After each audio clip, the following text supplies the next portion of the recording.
Hey guys, it's Bro You Wack, and this is exactly what I feared was gonna happen. Blizzard killed Roadhog! He's dead! He's deceased, bro! I mean, is that really a bad thing? Let's talk about that. In case you guys haven't heard the news, Roadhog's experimental nerf, where Blizzard decreased his damage per pellet from 7 to 6, just recently went onto live servers yesterday, basically putting him back to where he was before he got his initial rework. But that's where the drama really starts with Roadhog, because while the damage is the same, he got 2 additional nerfs with that rework. His ammo clip got reduced to 5, and his recovery time whenever he shoots got increased, meaning that he shoots a lot slower. So by reverting Roadhog's damage back to where it was, Blizzard indefinitely made Roadhog worse than where he was before this whole rework happened. And before that, Roadhog was one of the worst tanks of all time. So I really wasn't kidding when I said Roadhog is dead, because why did Blizzard not revert the nerfs then if he was overpowered with his damage, but he was underpowered before the reworks? This whole entire change is just a head scratcher for me. Now, I'll be the first one to say that, yeah, Roadhog was a broken hero and probably deserved a nerf, but this isn't how you do it. You don't try to make a hero better by giving him a buff and then bounce it out with a couple of nerfs and then take that buff away a couple weeks later. That's like rewarding a baby with candy, taking away their candy, and shooting them in the face. Like, that literally did not accomplish anything, and you just murdered a poor child. Like, I'm gonna have to call the cops on you. And that just seems like that's Blizzard's mentality lately when it comes to balancing heroes. They make a hero really good, maybe a little bit too overpowered. Just kidding, we're gonna make them either mediocre or really bad. Happened with Roadhog and Genji and not Mei, but hey, we're not here to talk about my favorite hero now, are we? Now, I will give Blizzard this. They are listening to the community.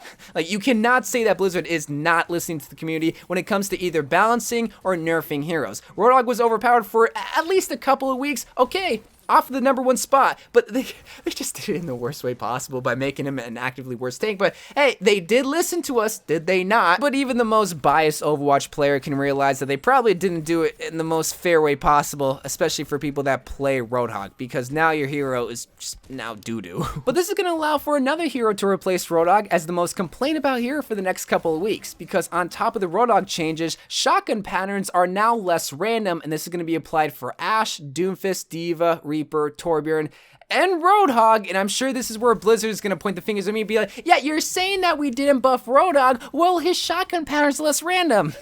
Yeah, Blizzard, I don't know about that one. But once again, I'll give credit where credit's due, because by adding the shotgun pattern feature, it makes a lot of unpopular heroes a lot better and possibly could overtake the meta. Torbjorn, Reaper, D.Va, these heroes aren't really all that played, but now they're going to be a lot more consistent to where if you play these heroes, you won't be subject to RNG. If you aim for the head, it's going to be a lot more consistent DPS, meaning that when you do play Reaper and you flank on a squishy hero, or more likely, you're going to be able to confirm a kill on them. If you're playing D.Va and you're diving another squishy hero, more than likely it's going to be the same thing. You're going to be able to confirm a kill. Like, I can definitely see D.Va be played a lot more often, because while I didn't think D.Va was like that terrible, there was just a lot better tanks in the recent time. Roadhog being one of them, Zarya also being one of them because of the Roadhog, and Zarya also still being good with the Reinhardt. Reinhardt being a good shield tank, where D.Va, she really didn't have the protection that Zarya provided, and she didn't really have the DPS that Roadhog provided. Well, now that Roadhog is kind of irrelevant now at this point, and D.Va is definitely a lot more consistent,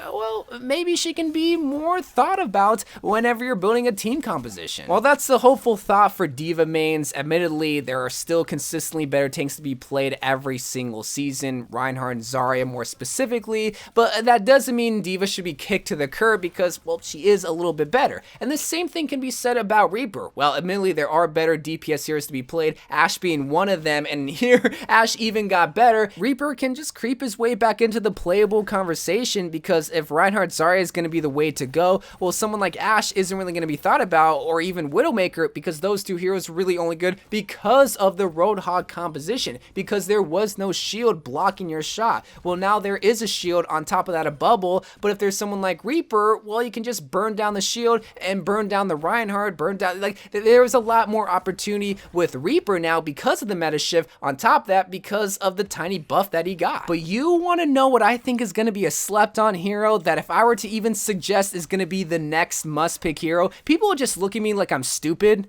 well, people already think like that of me, so might as well just say it. Torbjorn. I think Torbjorn's gonna be a slept-on hero where some people will start to kind of suggest him a little bit more, because again, he's a lot more consistent when it comes to his secondary fire. Plus, on top of that, he did get a buff along with the Roadhog nerf, so he's just actively getting better, slowly but surely. And on top of that, he's already kind of low-key good because the turret. It's like having an extra half DPS on your team, and if you have a competent Torbjorn, which that's where the oxymoron really begins. A competent Torbjorn. So many people sleep on Torbjorn because for years he was a throw hero, but he's only gotten better over the past 4 years. So that's why I don't understand why more people aren't at least considering Torbjorn. But once again, that's just a hopeful thought for the Torbjorn mains out there, all 3 of you watching. But at least you can sleep at night knowing that no one really thinks that your hero is overpowered, but if I continue to talk about them, well, then maybe people will start to pay attention that Torbjorn isn't that bad of a pick anymore. Maybe not ideal because, hey, there's also someone like Doomfist that did get better, and it always seems like every year there's a point in time where Doomfist is just the #1 DPS hero. Like, nobody can stop the Doomfist. He is completely broken, and then he gets nerfed to the ground until the next year. So I don't know, I'm tempted to say that Torbjorn is gonna creep into the #1 spot, but I just really sound stupid saying that. Knowing my luck, it's gonna be Doomfist because it really does happen every single year. But I wanna know who you think is gonna be the next complain about hero in the up and coming weeks, because it always usually happens, and if it doesn't, it's always gonna go back to the stale meta of Reinhardt and Zarya, DPS, God knows whatever DPS you can play, and then support maybe like a Mercy and Moira, but if you play Mercy, then maybe you can play Pharah, and then at that point you might want to play Hitscan, but that's within due time for us to figure out. But I do know one thing's for certain that has to be said right now. Blizzard has to stop doing this wishy-washy for balancing heroes, because it's not fair for anybody. It's not fair for the players that play a hero that's getting balanced, because you're constantly making the hero better but also taking away from them, and it's also not good for the other players because they're constantly having to adapt to the meta, which isn't necessarily bad, but when their favorite hero becomes meta indefinitely because there is a must-pick hero like Ashe and Widow mains, well, now what are they supposed to do when they're in Grandmaster and their favorite hero isn't viable? Well, then they're at a rank that they don't belong in, and they're gonna drop, and then that's not fair for them. And then it's not fair for main tank players because now they dropped a bunch of ranks because they were having to play heroes like Zarya and Roadhog, something that they don't normally play, but now they're stuck in elo hell and they're not able to climb. So really, by doing this to Roadhog, you just screw everybody up. And you also screw Mei mains because you still haven't reverted the nerfs back from them. I'm still salty about that because they stuck to their guns for Mei, and they didn't stick to their guns for Genji and Roadhog.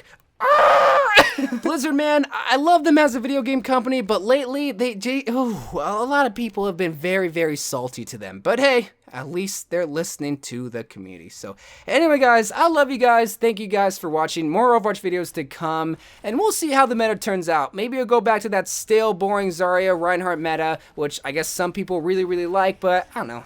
I kind of like the chaos that the Roadhog meta brought. But hey, I'm in the minority there. So I love you guys. Thank you guys for watching. More Overwatch videos to come, and bye.